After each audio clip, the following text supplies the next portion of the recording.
Watchtower once again promises the end of all violence in the world while ignoring the entirety of history. You ready? Let's get into it.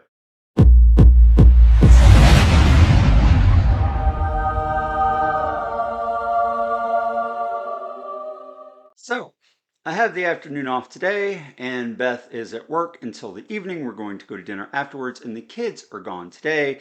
So, I figured I don't have anything else to do. Let me see what fresh hell has appeared on the Watchtower website. So, I went to JW Oregon right at the top, there was an article. Political violence, what does the Bible say?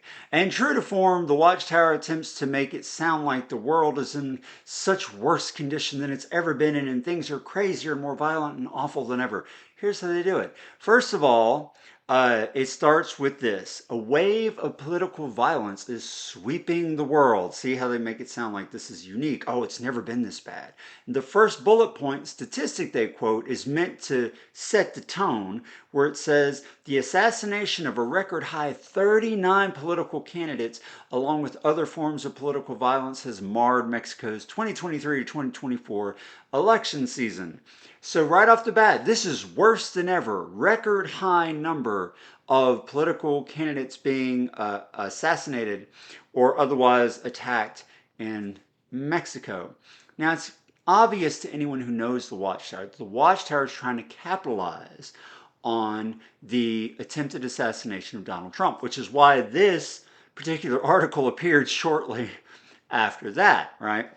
And of course, it also cites that after it cites Europe has recently witnessed numerous incidents of political violence, including the attempted assassination of the Prime Minister of Slovakia on May 15, 2024, and then the one that really triggered this being written. The United States has been shaken by the attempted assassination of former President Donald Trump on July 13th, 2024.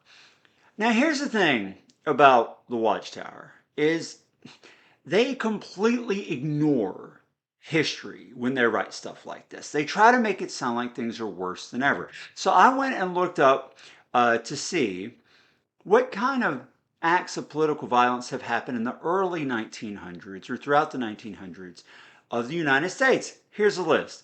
The Wall Street bombing, 1920. Tulsa Race Massacre, 1921. The assassination of President John F. Kennedy in 1963, something I'm sure most of you have heard about.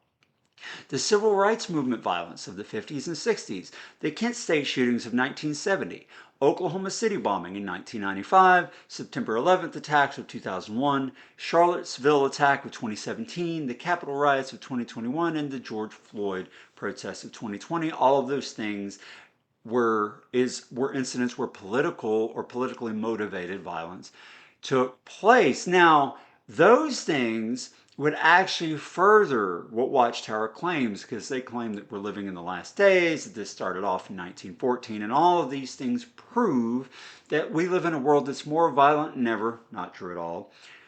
And yet, somehow God's going to swoop in now and fix all this stuff when he's ignored all the violence of the past. Let me give you some examples of that. So let's back up from the 1900s and look at the 1800s in the United States. We had the election riots of 1800, the Baltimore riot of 1812, the anti-rent war of 1839 to 1845, Nat Turner's rebellion of 1831, Bleeding Kansas of 1854 to 1859, John Brown's raid on Harper's Ferry in 1859, the New York City draft riots of 1863, the Colfax massacre of 1873, the Battle of Liberty Place in 1874, and the Wilmington insurrection of 1898.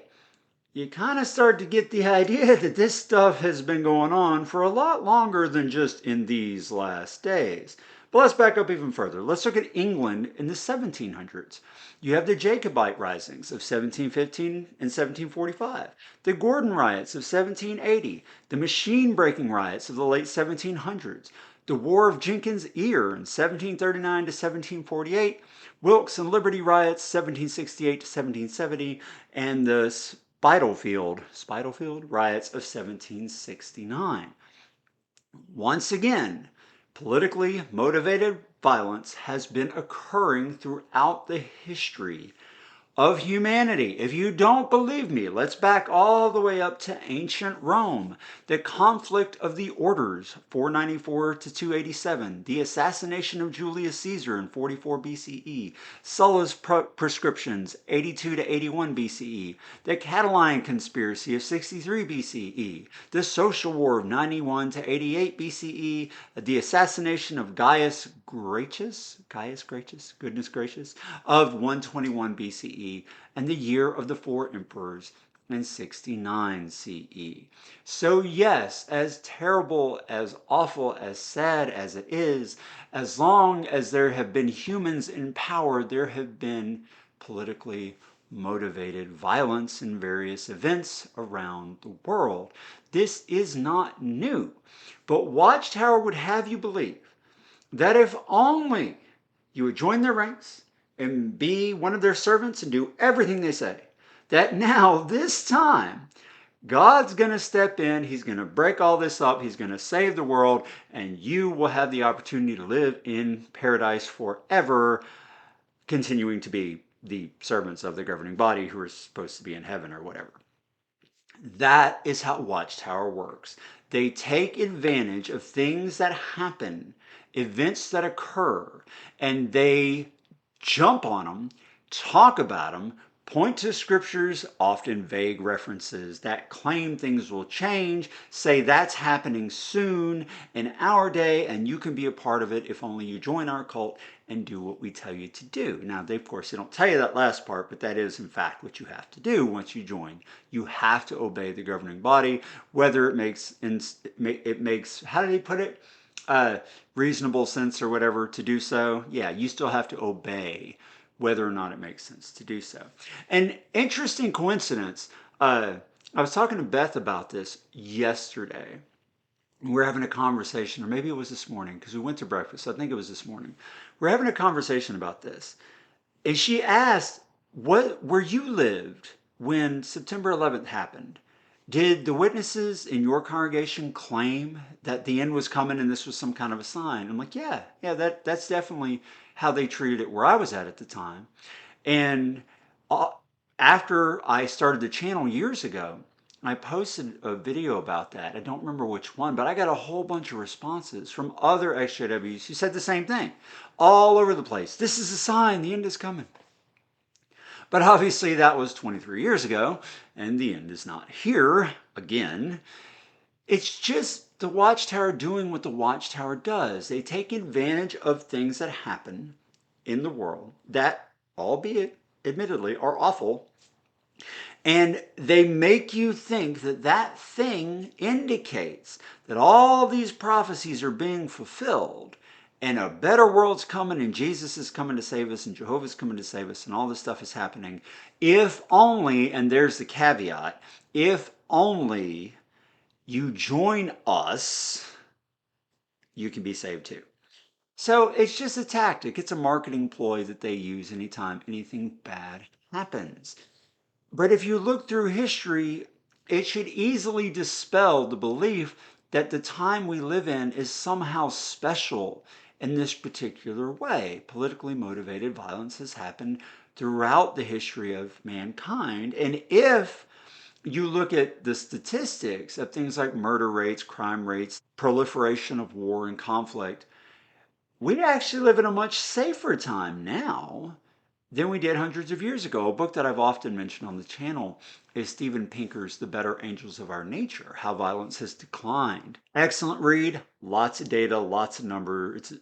It's a very heavy read. It's not an easy, casual read, but fascinating and fantastic for anyone who's coming out of this kind of belief system, that we somehow live in a time that's somehow so special in its violence and atrocity.